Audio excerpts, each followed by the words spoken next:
Let's look at the starting lineup of the best teams in the NBA for the 2021-2022 season. Milwaukee Bucks. The Bucks were forced to go big in the playoffs following an ankle injury to DiVincenzo, but should be able to return to normalcy with a smaller, better shooting lineup now. While the hope is that DiVincenzo can return for the start of the season after having surgery on his ankle, the Bucks seemingly traded for a backup plan when they acquired Grayson Allen from the Memphis Grizzlies. Allen averaged 10.6 points and hit 39.1% of his threes for Memphis last season, giving Milwaukee the spacing they need for Giannis Antetokounmpo to thrive. Signing George Hill and Rodney Hood gave the Bucks some depth at the spot as well, should DiVincenzo's return be delayed. The Bucks starters were quite good together last season, plus 8.7 net rating in 508 total minutes.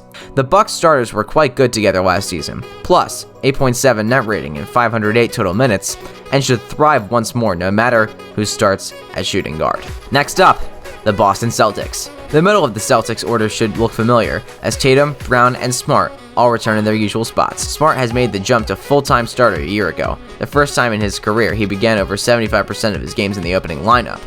A 4-year, $77 million extension means that he's likely to remain there for the foreseeable future. The starting point guard job will likely go to Schroeder, who saw his free agent market fall apart before agreeing to a 1-year, $5.9 million contract with Boston. His signing didn't guarantee him the starting point guard job, however. As Keith Smith at the Celtics blog reports, Dennis Schroeder signed with Boston with no expectation of a starting role. Celtics made it clear that Ime Udoka will evaluate roles and minutes. Also, this will be Udoka's decision only. Boston could always use Smart as its starting point guard, opening a spot on the wing for Josh Richardson if Udoka wanted more size in defense. The starting center job will be a battle between the 35-year-old Horford and 23-year-old Robert Williams III, who just signed a 4-year, $54 million extension to stay in Boston. Next up, the Brooklyn Nets. As good as rookie Cam Thomas looked in the Summer League, no, he's probably not ready to take starting spot from Harden just yet. Harden returns to essentially play the point guard role for Brooklyn, although Irving will get plenty of ball handling duty as well. Both are offensive terrors whether they play on or off the ball, although neither are the most talented member of their own opening lineup. Durant will mostly see his minutes come at power forward so the Nets can get Harris's shooting on the floor. The four-man unit of Harden, Irving, Durant, and Harris had a sparkling net rating of plus 18 in the regular season, albeit just in 140 total minutes, and plus 26.7 in the playoffs, 101 minutes. Who shares the floor with them at the center is still uncertain. Blake Griffin won the job in the playoffs,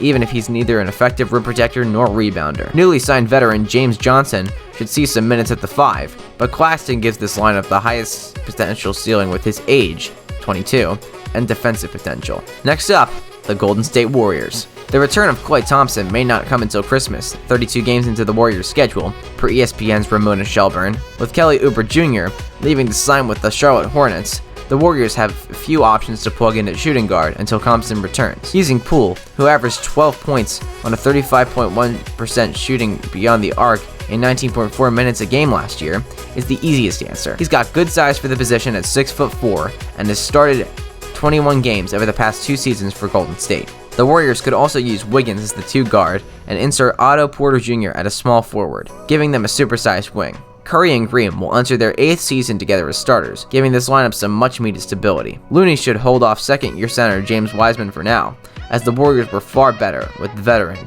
in the starting rotation last year. Golden State's core, Curry, Green, and Wiggins, had a net rating of minus 10.6 in 333 minutes last season, when on the floor with Wiseman, compared to plus 12.3 with 530 minutes with Looney. Next up, the Los Angeles Lakers. James, Davis, and Westbrook are all locked in as starters for the purple and gold. We just don't know at which positions yet. According to Broderick Turner of the Los Angeles Times, the three met before Westbrook's trade to the Lakers and talked about potentially switching positions if needed. They talked about putting their egos aside and playing as one in their quest to bring the Lakers another NBA championship. Westbrook talked about how his only intention was winning and coming back home to Los Angeles to become a champion. James and Davis talked about the two of them changing positions if that was best for the team. James moving from small forward to power forward and Davis from power forward to center. Davis is easily the Lakers' best option at center, a position that features Dwight Howard and Mark Gasol. Both are past the starting portion of their careers, with Gasol's 3-point shooting ability the factor that could earn him the nod over Howard. Still,